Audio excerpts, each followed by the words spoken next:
Every business needs to grow. You can't afford to stand still, but the current crisis and the continuing uncertainty we face could make achieving that growth somewhat challenging.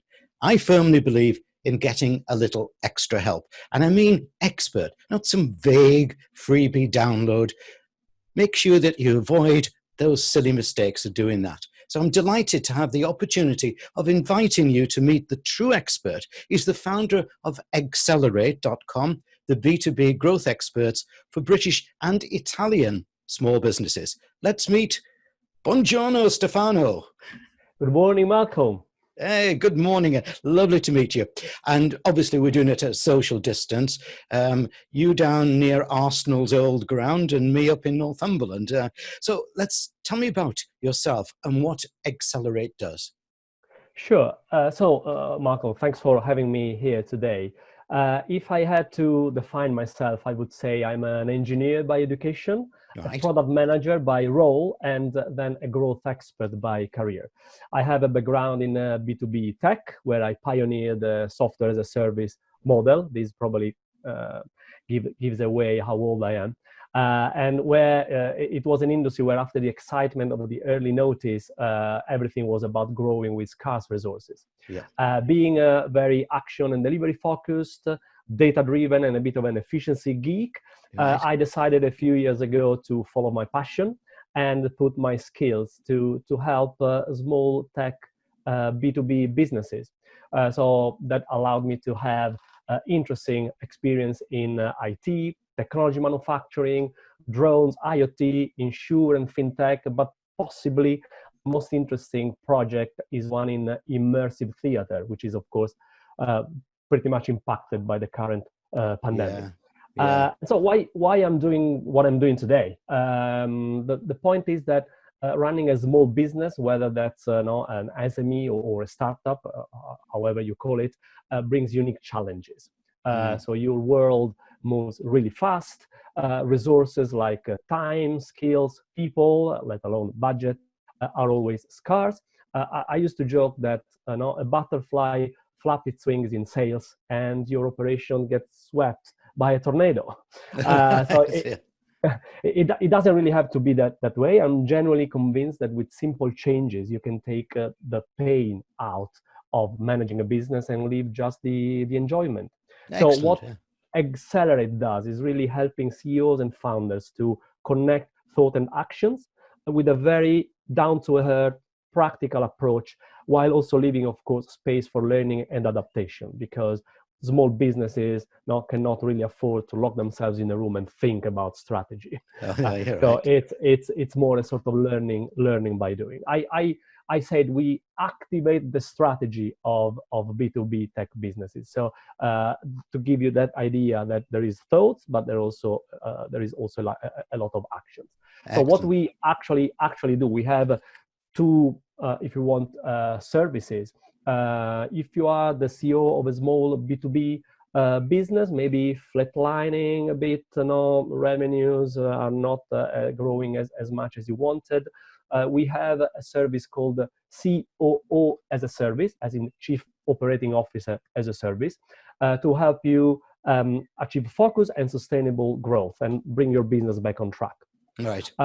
We have also another service called CCO as a service, as in Chief Commercial Officer, and that's for ambitious startups to gain and retain a position in the market, live up with investors' expectation from post-seed to Series A. So we consider ourselves SME specialists. We are an SME ourselves, so we understand a lot of the pains, if you want.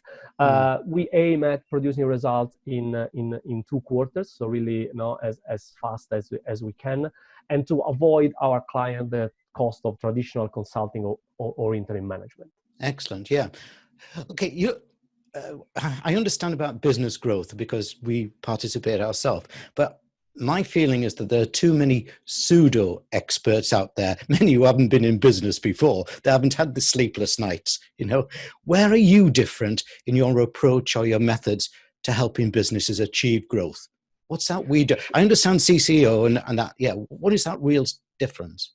Sure, sure. I mean, I like the reference to the pseudo experts, Yeah. and one of the reasons why I launched Eggcelerate is exactly because I realized that small businesses often receive poor advice, Yeah. and every time I talk with CEOs and founders, this is really confirmed. And in general, I would say that small businesses are between a rock and a hard place because, of course, they buy services from larger companies as well as from smaller providers and consultants. And while from a large company perspective, the SME market, of course, is very interesting. It's made up a lot of small entities, if you want, and therefore it's too costly to serve them individually. I would say in general, their challenges are not understood. Probably they're also looked down at as a low spender, so someone who cannot really afford or deserve a service of quality. And the situation doesn't really change that much when you move to smaller businesses or specifically to consultants. I think there is an army of consultants, a whole industry of consultants who are ill-equipped to advise small businesses because, as you said, probably they don't have the experience, but it's easy to say, oh, I will grow your business. And then probably I sell you just a strategy, i.e. a presentation, maybe well crafted, but that's it, a presentation, or maybe some training or a loan. I think the point here is that it's a sort of one-off sell. So you have now this slick presentation, but the execution, no, the burden of the execution is with you. And I disappeared. I sold you the training, I trained your sales force, and I'm off. I gave you the loan, and I'm off. Right? Yeah. So this is exactly where we are different. We don't have what we call our business model is not advise, bill, and run. Yeah. Right. We like to stay with the client. We like to take to be accountable and to bring the strategy to life together with the client and fit around their team. Yeah. Also, if you that's one of the reasons why I really love the word consultant, because it's linked to a very negative stereotypes. So we are good listener. We really think we cannot teach anything to our clients. They are the absolute expert of their own business. But correct. Yeah. We saw the same issues repeating in different countries, in different industries, in businesses of different sizes, and therefore we think we are well positioned to help them prevent those issues or solve them if it's a bit too late. So that's why we tend not to come with answer. We don't have prepackaged answer. We don't have prepackaged frameworks. We come with an open mind. We ask a lot of questions. Probably you get more questions than answers at the beginning, and we don't force a business, a project to fit to our frameworks. Yeah. So we know the frameworks. We just pick the one if we need one that we need to solve the specific issues of that specific client. Yeah, I like that. Yeah, exactly, and how we do that. So, and that's also in terms of being sensitive about the engagement, the value, and the cost that we represent. So we start with some free of charge time up to 1 day, and that's quite key. And we want really to check whether we can add value. And we are talking to someone who basically the client rejected what could have been his second client. Yeah. So that was quite a tough choice. But what's the point if I cannot add value? My business is not extracting money from you, is to add value, right? So it's also a bit of a let's put it this way, middle age crisis. So I want to do something with a purpose, and the purpose is not extracting money from a client.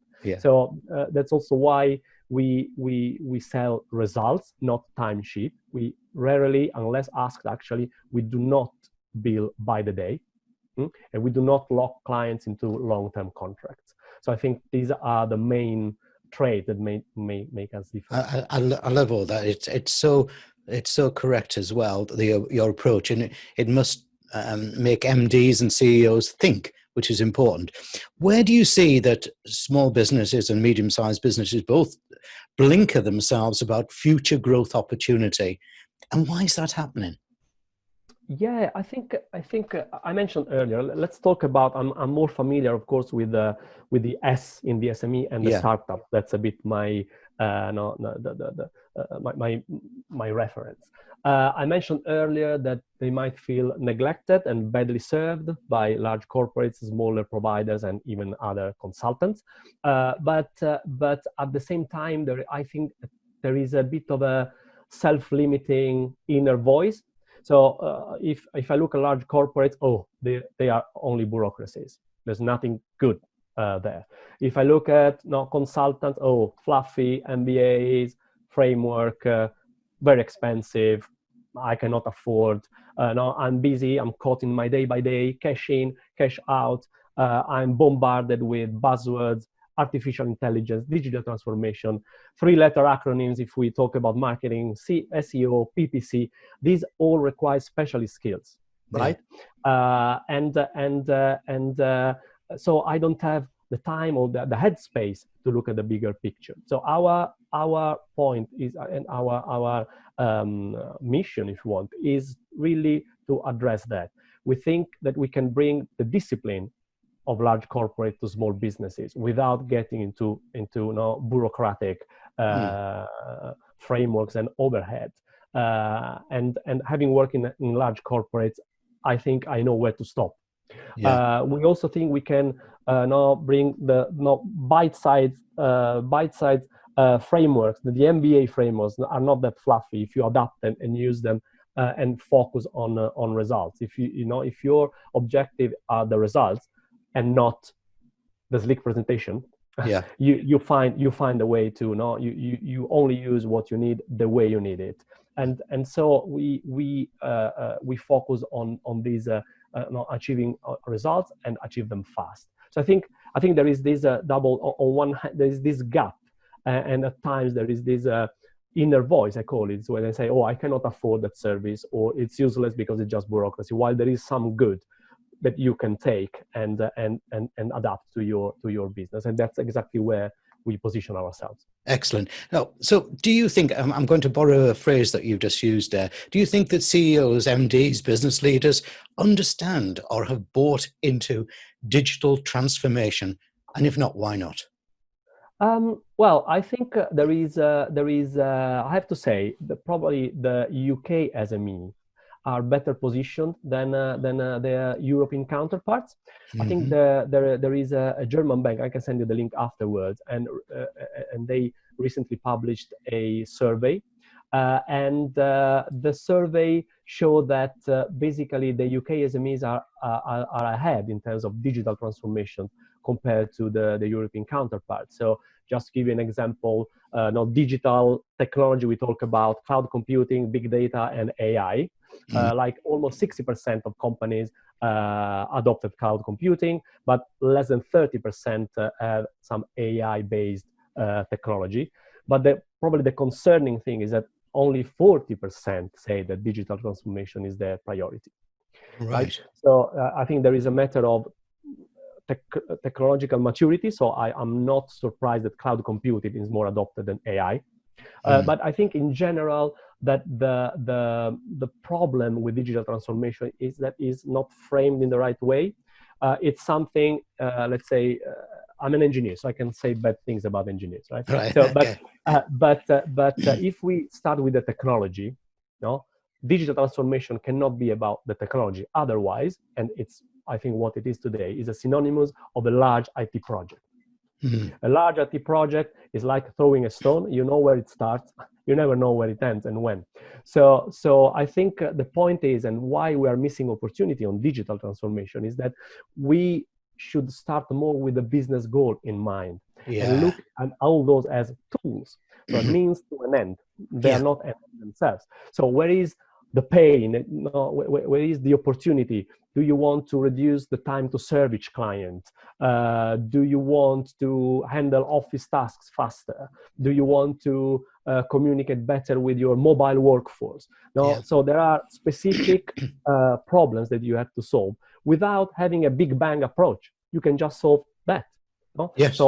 one of my most successful projects was actually a collaboration between a small business in the south of Italy with the UCL in London to basically create tools, AI-based tools, to predict churn and the next sell. So they are helping with marketing and biz dev efforts. So the point really is that when you start with your business issues in mind, it's much easier to write the requirements because you write them in your own language. It's much easier to compare the solutions, so it's not no, you don't get in the trap of the latest flashy technology. And it's also, probably most importantly, is much easier to involve your people. Otherwise, it's just changing technology. No, you are not changing technology, you are transforming the company. But the driver should be the company transformation, not, oh, I have the cloud, I have artificial intelligence now. No, we need to find solution to problem, not problem to solution. Excellent. I love that. I just want to pull something out further out of our conversation so far, because, you know, people today, especially procurement departments, that want to see the return for their investment, don't they? How do you and your team make your services accountable for a business?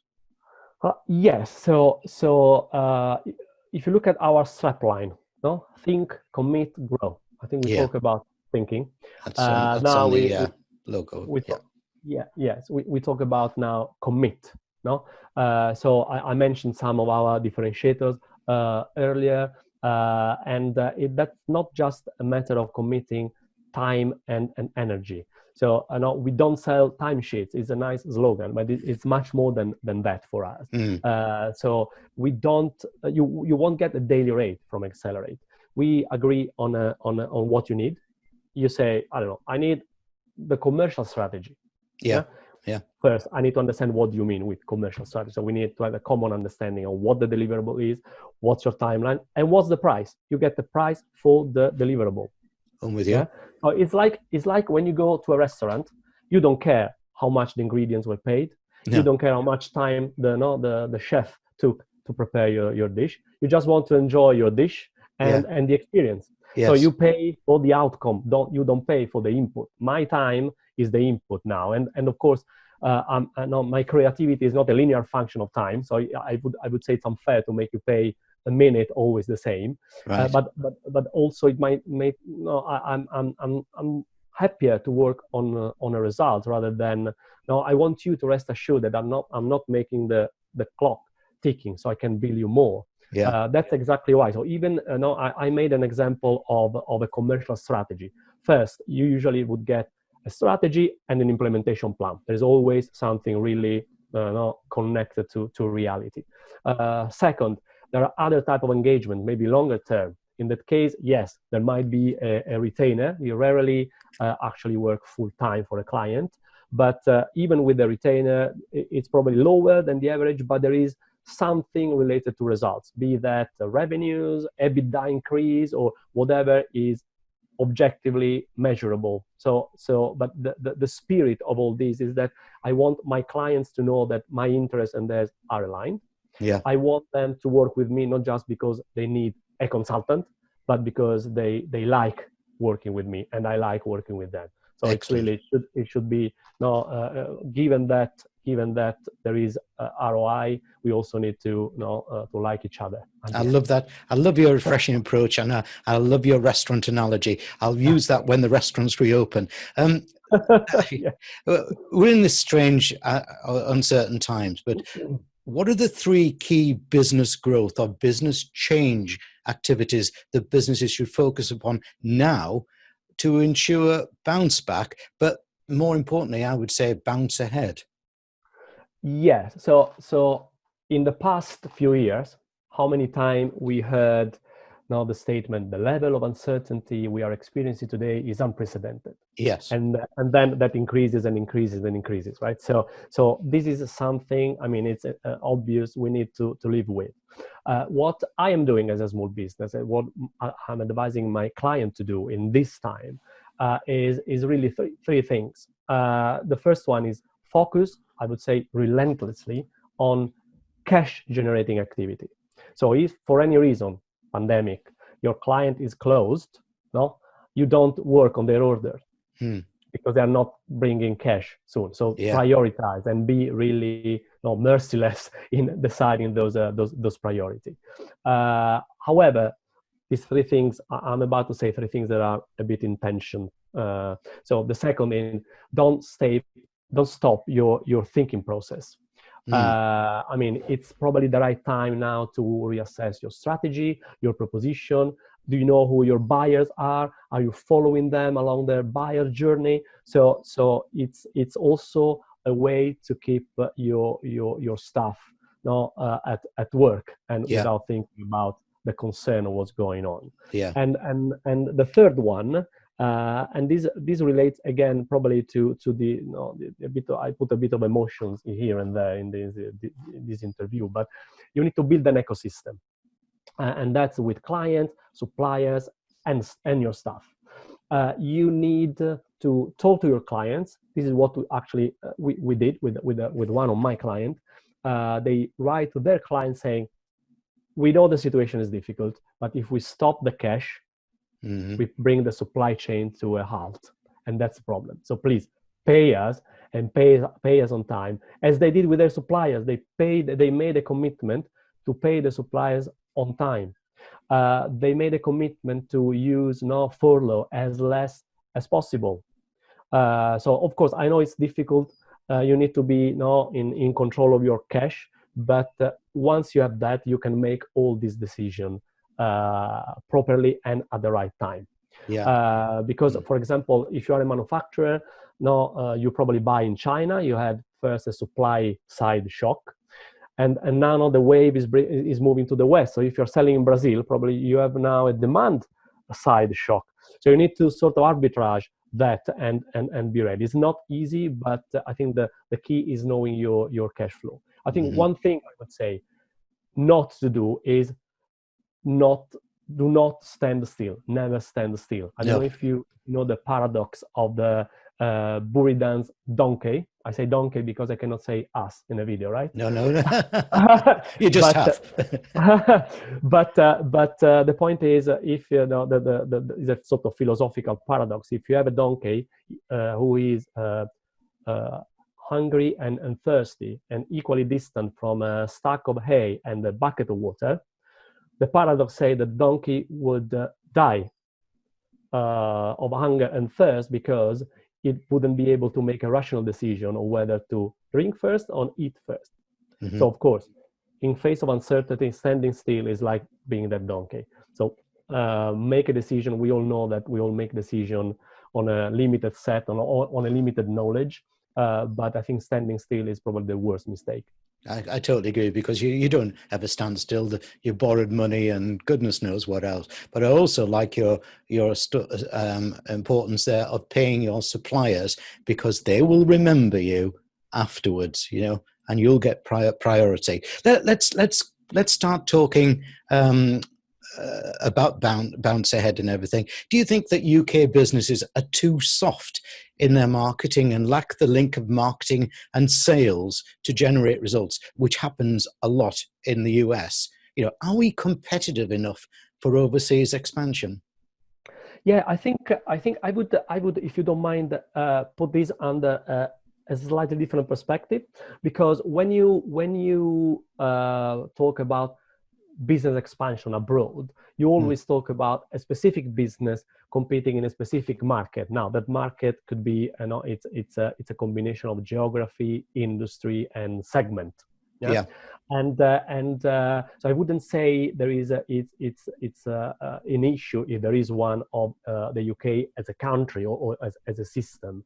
But I think that at some point in time or in your business journey, expanding abroad is the right thing to do.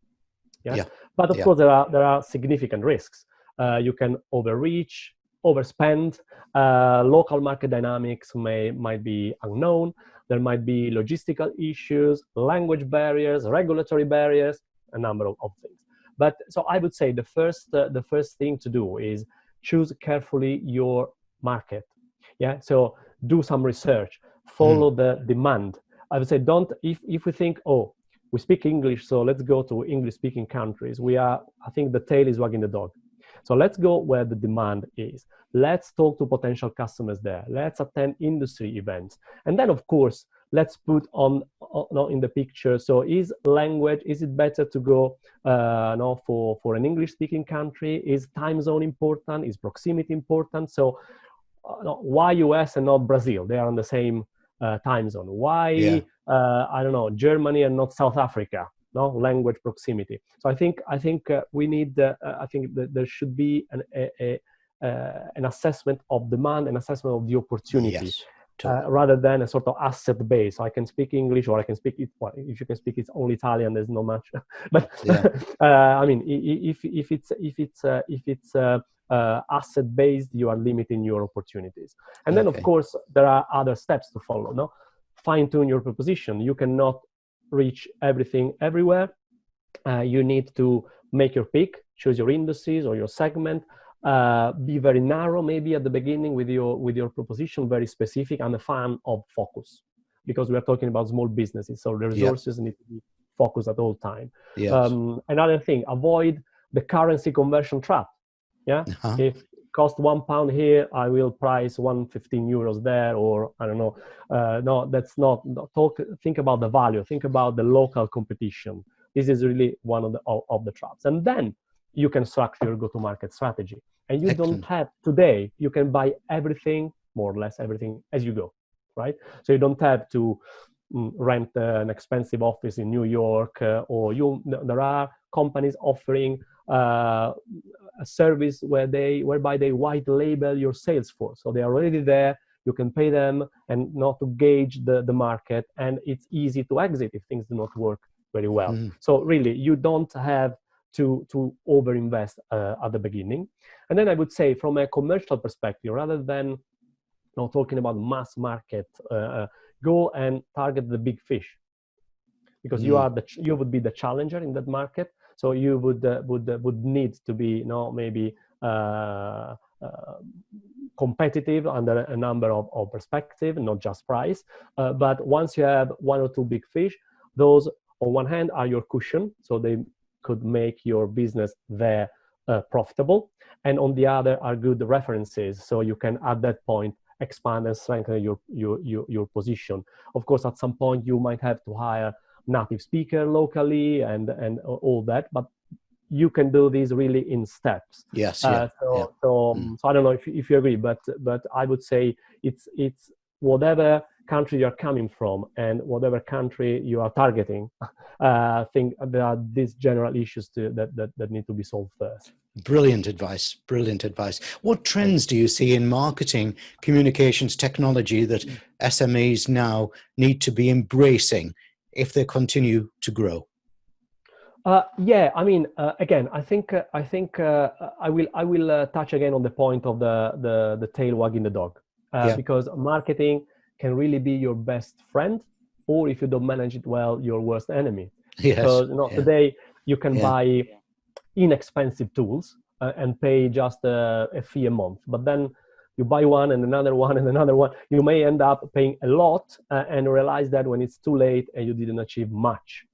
So I think, again, it's before embarking in any marketing or using the latest trend, devote some thinking about who your buyers are. There's a whole theory about the buyer persona, if you ever heard it. But try to understand your buyers. Who is the decision maker? Who is the influence? Who is the user of your products or services? Where they hang out, physically or online. So what's the best channel to reach them, and what format you should give your content? So is LinkedIn the best channel? Is an infographic better than a white paper? So I would say, even in B2B, people always buy from people. So there is a hunger of interesting content. There is a hunger of something interesting to learn, something new to learn. There are problems to be solved. So I think this is a bit of strategic thinking you need to put at the very beginning of the process. The second thing I would say, embrace automation or your MarTech stuck, as they say now. So I'm a firm believer that marketing is not just creativity. I would say disciplined creativity, because you need to know so what to do when Malcolm clicks that email or fills a form, or now at what point should I ask my salespeople to call him? Yeah. So it's if that process doesn't work, your efforts will just disappear in thin air. And you're talking to someone. I think my best move was a hire for a client, a process engineer in marketing, and that's now paying back. So everything is in the right place. So we can really have now think creatively, because we know that everything in the back end is working. And this leads to my last point: people. Yeah. So I think as I said, no, LinkedIn, pay-per-click, SEO, video marketing, whatever. I mean, these are all very specialist skills. So you cannot have one person doing everything. It's like you go to the Olympics, you cannot have one person. No, unless it's decathlon, but it's different. You cannot have one person competing and winning a gold medal in different disciplines. You need to assemble the right team, and that's a mix of internal people, external people, maybe CCO as a service if you need it. But the point is, you need then to coordinate that, because that's why it's so important to define the strategy at the beginning, because otherwise creative people tend to go in all the directions. You need to keep them bandwidth, of course, because they are the specialists, but be very specific with your brief. And again, here, 3 things to do and 1 maybe to avoid. Avoid the geeks. The industry is full of people who are absolute experts. I'm not questioning that, of LinkedIn or pay-per-click or SEO or whatever, video marketing but these are the people who, whatever brief they received, if I know it's like if I only have a hammer, everything is a nail. So if I'm the expert of LinkedIn, whatever brief you send me, LinkedIn. Whatever brief you send me, pay-per-click. And someone told me once, your pay-per-click campaign is not working. You need to change your proposition. Maybe I need to change channel. I had to think better about the channel I'm using. So I think that's the point, and it's not about the latest trend in marketing, because that might not be the right one for your buyers. I think it's a little bit like my dog taking it for a dog, and he sees a load of rabbits and he goes chasing down one chase after the other, and he never catches anything. Exactly. Or the butterfly. That's right. The message for many businesses at the moment is that change is happening and that they need to pivot. What approach to pivoting would you advise smaller businesses should take? Yes, I'm about to say something obvious, right? Change is happening all the time, and it's the only constant. The ability to adopt is key for survival. And if you want, we know that one of the main causes for startup failures is the lack of product market fit. So I would say the point is, the first priority should be always to test your assumptions. Make an MVP, minimum viable product. For me, actually, it's not a product, it's more a process, because you really need to test your assumption. Or if you want minimum viable proposition. And this doesn't really apply only to startups. Even more established businesses need always to question themselves. That's why I'm very concerned if someone defines themselves as an established business. It gives me an idea of someone sitting on their victories, but there's a change to happen. So the point, I would say, I think change and pivoting is at the extreme manifestation, if you want, of change. But if it's a cultural thing and needs to come from the top.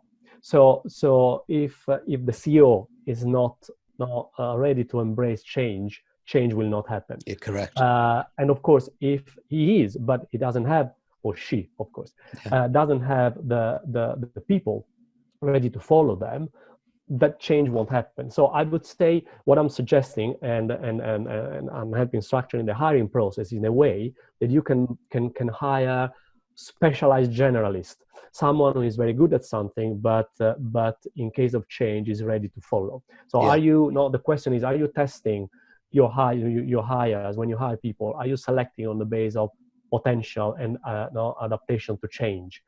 Because that's where, no, even venture capitalists at times, they prefer a good team with a bad idea than a bad team with a good idea. Because Yes. with a good Yeah. team, you can really do good things and pivot if that's needed. Excellent. I love that. You've got a successful track record in helping SMEs achieve financial stability. Where do you think they all too often pay too little attention, perhaps to debtor days, and could quickly change their financial position if they address these weaknesses? Yeah, I mean, everyone says cash is king. Yeah, Yeah, it is. but I Yeah. think my feeling is that not many really manage their cash operating cycle, or no, the working capital. Yeah. So yeah, you mentioned that today. So what are the payment terms you give your clients, but what are the payment terms that your suppliers give you? So Yeah. which is longer? Yeah. If you sell product, how much cash is tied up in your inventory? Yeah? So it's really your business generating cash or absorbing cash all the time. But the point is, when I say not many manage the cash operating cycle, is that really there is a time we are blind to that. So even if you probably have a cash generating business, even if not is not optimized, you have that constant feeling that, oh, I'm running out of cash. You preventively avoid spending. While I think it's not a matter of spending less, it's a matter of spending better and being more aware of what you're spending your money on. So of course, it's not easy to go to your clients, and usually, of course, your largest client gives you the most of your cash flow. You cannot go one day to them and say, hey, those terms, payment terms, now you need to pay in less time, or even before I send you the product. You risk to ruin the relationship, and to some extent that applies also to your suppliers. Where I would start is more an analysis of what I'm actually buying, especially if you're a product-based business. So do you have maybe something that you buy in high quantity, and can you forecast what you need over a year, and maybe put 2 or 3 suppliers in sort of healthy competition so you can decrease the price and improve the service? Do you have maybe something you do not buy in huge quantity, but very often? So you can do now some Kanban, or you can manage your inventory, so you have 3 or 4 months of inventory, not more, and not less. Let me say, I'm a sort of Lean Six Sigma practitioner, but you always need to balance efficiency and resilience. And not being completely lean saved my clients during this pandemic. So I would say keep some inventory, not too much, but not too few.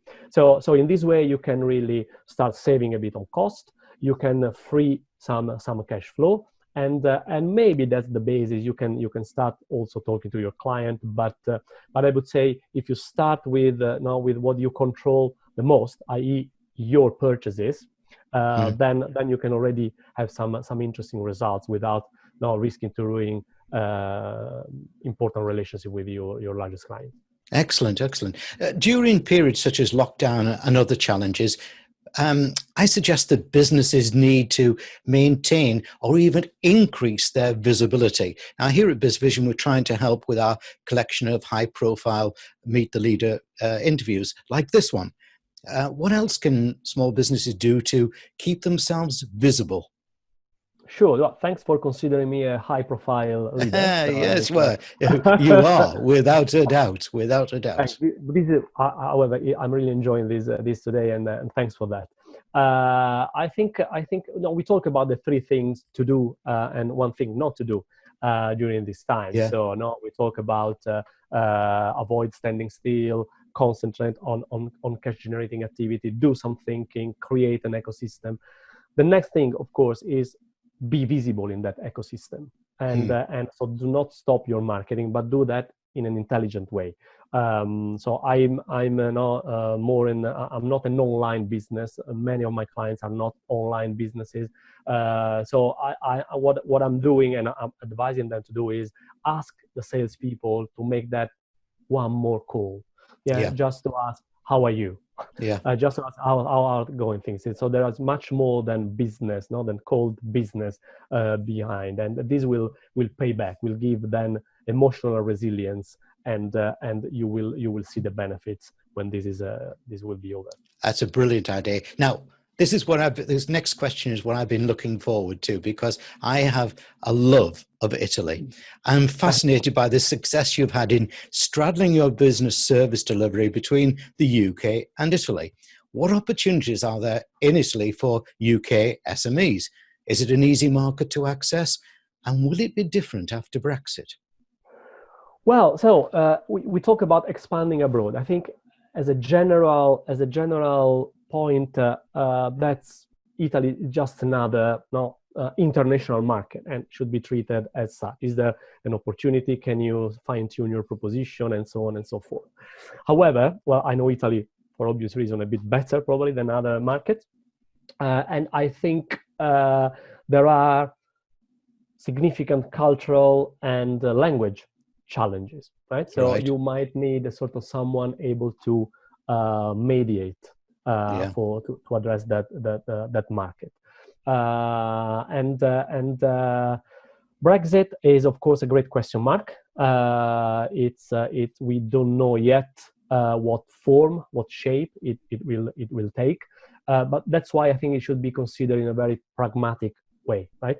So there might be significant barriers. Of course, if you want to sell goods in a market, you need to comply with that market regulation.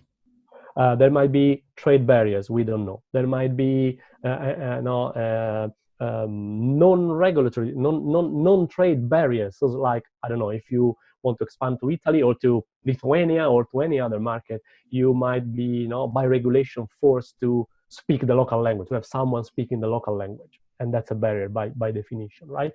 So of course, with Brexit, there is a huge question mark on what I think is the best combination of in terms of proximity and size of a market.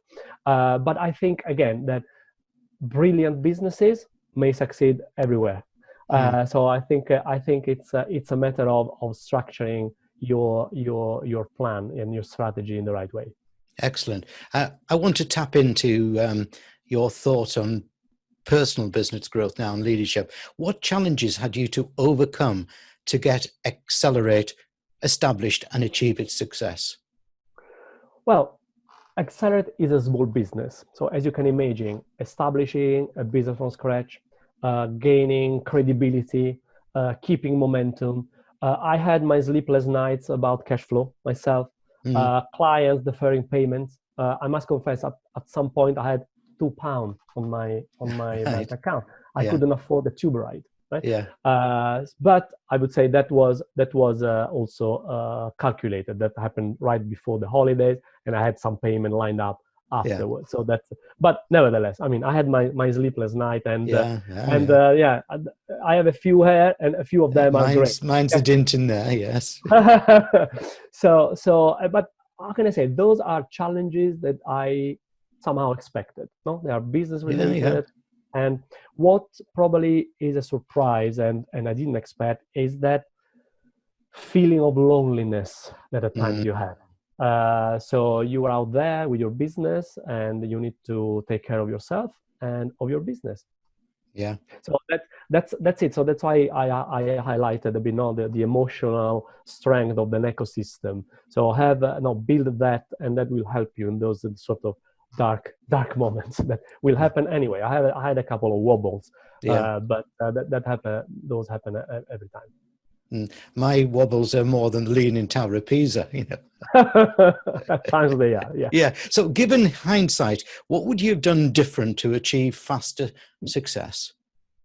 Well, Oscar Wilde said, experience is simply the name we give our mistakes. Yes, that's true.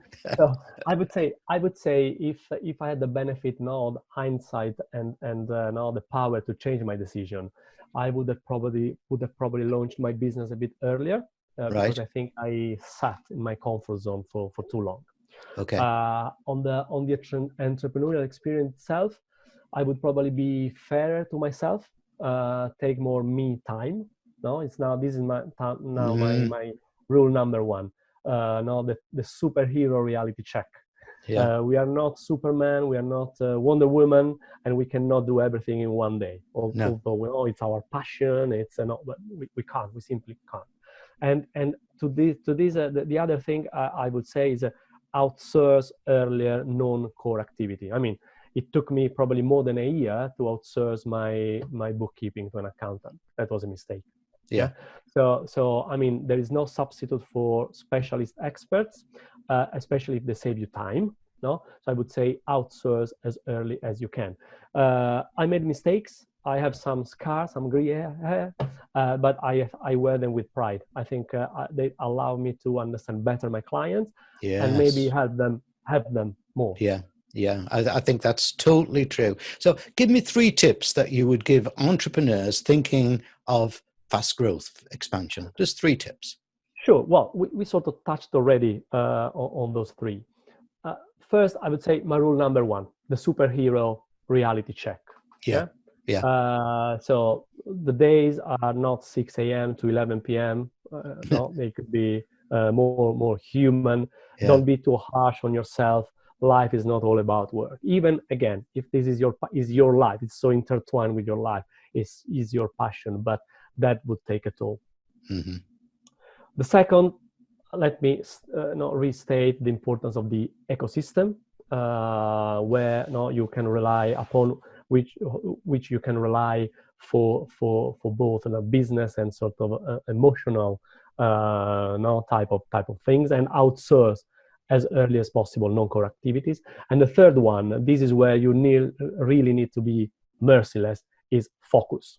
Yeah. The use of your time. So have a business plan, keeping up to date, translate that in actions on at least a year time span. Every week, plan the next week. Every day, now look at what have you done and what's next for the next day. Be ruthless with your email. So it's I think that's probably where I wouldn't really compromise. Excellent. Yeah. Before we finish to our last question, I just want to remind people of your URL that's behind me there. So do please go take along, because I hope you, like me, have been thoroughly enjoying listening to Stefano. Just so before we sign off, before we say arrivederci or whatever it is, what's your key message to those business leaders who are watching and listening, worried about the future and wondering which way to go? I think there are 3 things never to forget, and these underpin all sorts of frameworks. From if you heard about Blue Ocean, I mentioned buyer persona, Lean Six Sigma. So I would say, number 1, the voice of the customer. Everyone has a customer, internal or external. Listen to them. If you don't know how to listen to them, ask questions to them. Yeah. So you need to solve a problem, right? So the first one, never forget the voice of the customer. Yeah. Be lean in whatever you do. Don't create excessive overhead. I mentioned earlier, everything could be purchased on a as-you-go basis, as a service basis. So don't create overhead, don't create fixed cost, don't create that rigidity that will prevent you to change, not with agility when it's needed later on. And the third one, continuous improvement.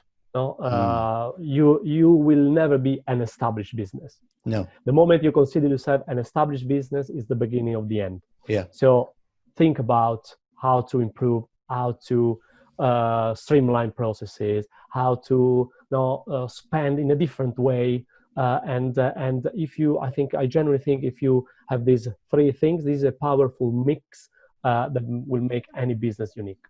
Yeah. Stefano, you've given some absolutely brilliant advice. And I thank you for your time today. Thank you very much, Stefano. Thank you. Thank you. Thank you.